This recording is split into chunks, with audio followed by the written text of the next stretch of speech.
महाबळेश्वर शहरातील मुख्य बाजारपेठ, मशीद परिसर तसेच शहरातील रांजणवाडी, विविध वस्ती आणि गल्लीबोळांमध्ये आकर्षक विद्युत दिवे, रंगीबेरंगी लाईट्स, सजावटीच्या कमानी आणि सजावटीच्या विविध प्रकारांद्वारे परिसर सजवण्यात आले आहेत.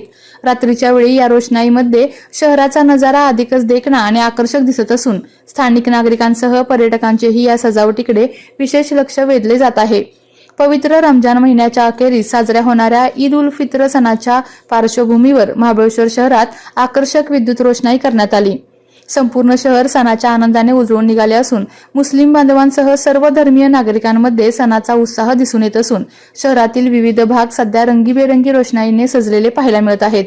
या पवित्र महिन्यानंतर येणारी ईद उल फित्र हा आनंद, बंधुभाव आणि एकतेचा संदेश देणारा सण मानला जातो.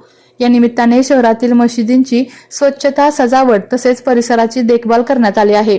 अनेक ठिकाणी सजावटीचे फलक, शुभेच्छा संदेश आणि आकर्षक लाईट्सच्या माध्यमातून ईदच्या शुभेच्छा देण्यात आलेल्या आहेत. रात्रीच्या वेळी नागरिक मोठ्या संख्येने बाहेर पडून रोषणाईचा आनंद देखील घेताना दिसत आहेत. या सणाच्या पार्श्वभूमीवर शहरात शांतता व सुव्यवस्था राखण्यासाठी प्रशासन आणि पोलीस यंत्रणाही सतर्क झाली आहे. आपल्या तालुक्यातील जिल्ह्यातील बातम्या सर्वप्रथम पाहण्यासाठी आजच सातारा न्यूजला YouTube चॅनलवर सबस्क्राईब करा, लाईक करा, शेअर करा आणि बेल आयकॉन प्रेस करायला विसरू नका.